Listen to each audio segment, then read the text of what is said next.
Assalamualaikum warahmatullahi wabarakatuh. Okey. Hari ini bersama cikgu iaitu di bawah tajuk baru iaitu tajuk seni lukisan. Okey. Dalam seni lukisan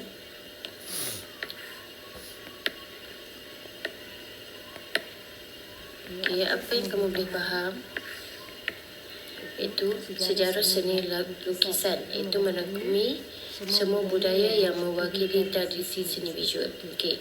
Pada abad ke-14, seni lukisan tumbuh pada berkaitan representasi, keagamaan, metodologi dan juga kehidupan harian.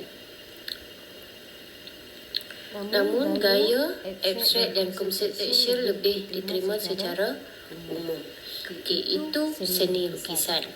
Okey, pada abad 14. So di sini kamu kena buat peta lukisan. Okey, abad 14. Okey, ke-14. Okey, apa yang perlu kamu nampak? Satu, dia ada representasi, okey, keagamaan, okey, keagamaan, metodologi dan kehidupan harian. Okey, ini kita kena buat supaya kita boleh nampak satu persatu. Okey. Okey, gaya abstrak dan konseptual lebih diterima secara umum. Okey, bolehlah konseptual. Okey. Dan abstrak secara umum.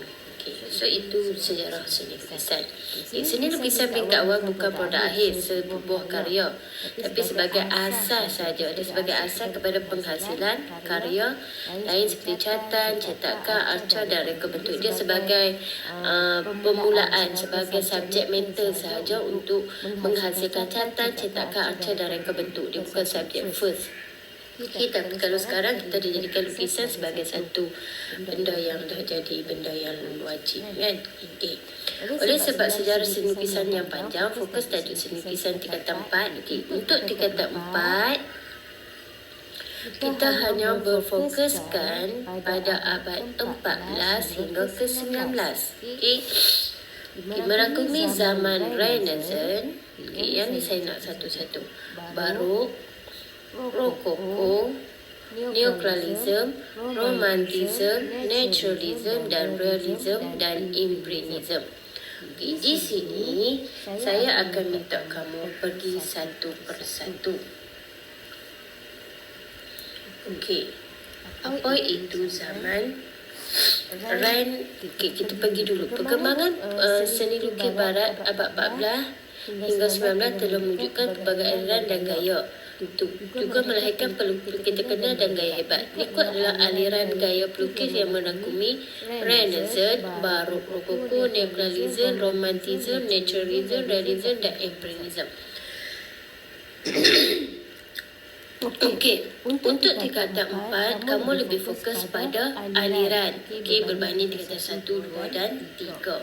Okey, untuk aliran Renaissance, kita fokus dulu satu-satu. Okay, apa yang kamu kena faham iaitu bermaksud Renaissance ni kelahiran semula, iaitu mengembalikan kegemilangan zaman klasik. Okey, Renaissance ni dia bermula di Florence, okey, abad ke-14 dan pada abad 17. Karya ini dihasilkan menggunakan media, pen dan dakwah kapur, arang, pensel atau gabungan terus dengan pen.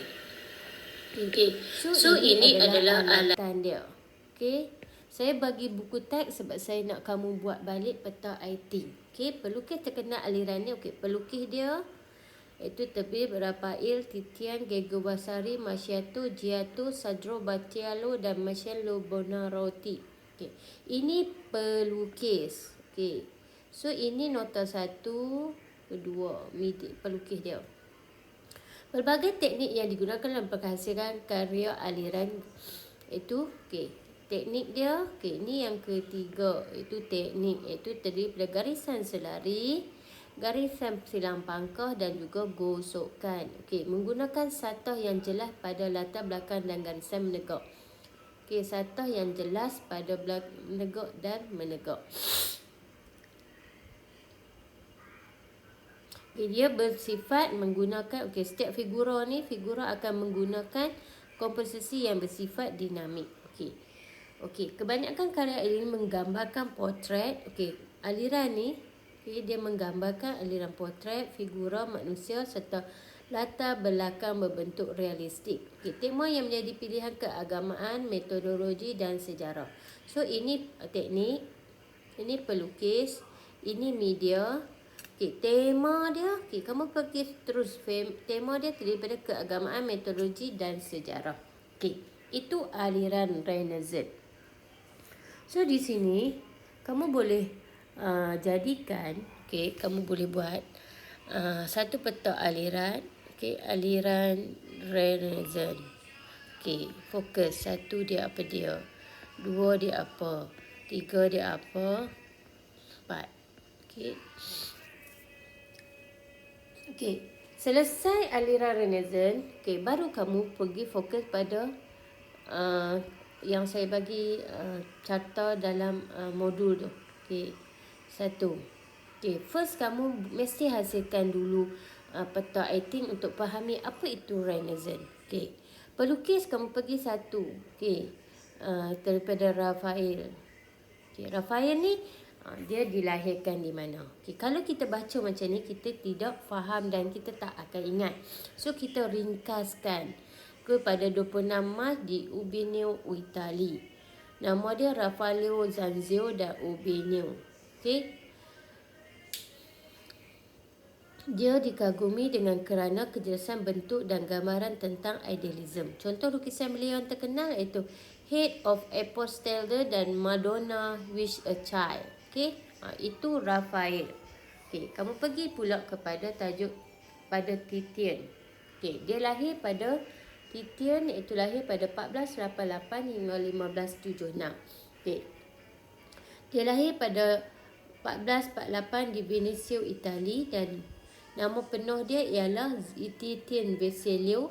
Pelukis contoh lukisan dia itu terkenal itu Portrait Young Woman, Landscape, Theodore Overnight dan Dragon Torpedo Angel. Ini dia punya Titian punya drawing. Seterusnya kamu pergi kepada Giorgio Vasari. Apa itu Giorgio Vasari? Dia lahir pada 30 Julai 1511 di Arezzo, Florence, Itali. Pelukis ini penulis. Dia selain menjadi penulis, dia juga pelukis dan dia juga arkitek. Dia terkenal sebagai sejarawan seni yang pertama. Contoh lukisan beliau daripada Concordia, The Ammunition, Man, State and Prophet Right. Di sini kamu kena tulis tahun. Sebab apa? Kadang-kadang soalan keluar, dia boleh hanya tukar tahun sahaja. So inilah yang kamu kena faham baru dari segi sejarah Renaissance. Kamu boleh fokus lagi pada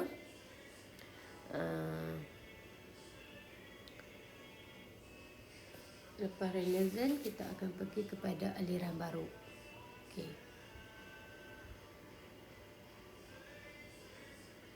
Aliran baru pula. Kamu pergilah satu dan satu. Kita stop sekejap. Sekejap lagi takut dia terlalu berat. So aliran baru, kamu pergi satu. Lepas aliran baru, kamu akan pergi aliran Rokoko. Habis aliran Rokoko, kamu akan pergi ke aliran Neoplatonism. Lepas tu aliran Romantism, aliran Naturalism, aliran Realism dan aliran Impressionism. Untuk hari ini kamu pergi fokus kepada 4 aliran, iaitu aliran Renaissance, aliran Barok, aliran Rokoko dan juga aliran Neoclassicism. Kita kena fokus pada nota. Kamu pergilah kat sini. Kamu pergi.